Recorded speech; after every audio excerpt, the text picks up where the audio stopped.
From the Newstalk ZB newsroom, this is Newsfix. In this update, more unsettled weather is rolling through as ex-cyclone Tam continues to be felt. Met Service says a line of thunderstorms producing localised heavy rain is expected to develop over southern Northland and Auckland early this afternoon. Energy companies are continuing to make progress restoring power in Auckland and Northland, while heavy rain warnings are in place for Tasman, northwest of Motueka, as well as Mount Taranaki. Motueka Ward Councillor Brent Maru says it's been hard to keep up with the changing forecasts. It's been certainly up and down, so heavy rainfalls for really short periods. But yeah, strange weather. As you unwrap another chocolate, egg or butter one more hot cross bun, there's a warning about indulging your pets with Easter treats. PD Insurance Chief Operating Officer Michelle Lalong says while it might be tempting to give your furry friend some Easter food, it can be harmful. Now, there's a lot of hazards out there. So chocolate is obviously toxic to both cats and dogs, and hot cross buns with raisins. So just be careful. The emerging global trade war could already be having an impact on first home buyers in New Zealand. Stock markets around the world tumbled after US President Donald Trump imposed tariffs on trading partners. LJ Hooker, head of network Campbell Danoon, says there's already signs buyers are being affected, particularly first home buyers relying on their KiwiSaver.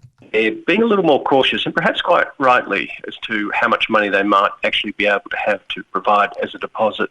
Ukraine says attacks have continued despite Russian President Vladimir Putin declaring a brief Easter truce.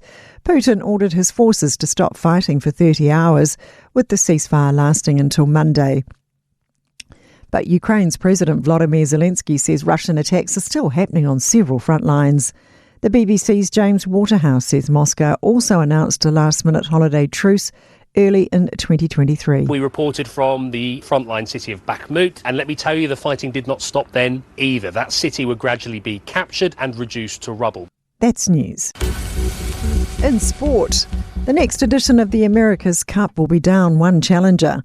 Former Old Mug holders Alinghi Red Bull Racing have withdrawn from the 38th regatta, with the Swiss syndicate beginning an orderly wind down of the team.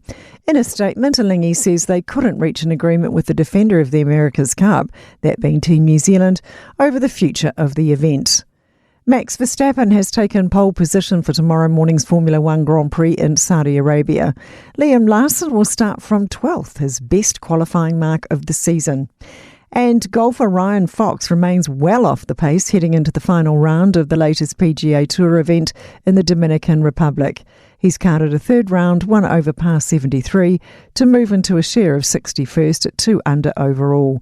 That's 15 shots behind American leader Joel Damon, who's at 17 under. That's sport. I'm Sandy Hodge.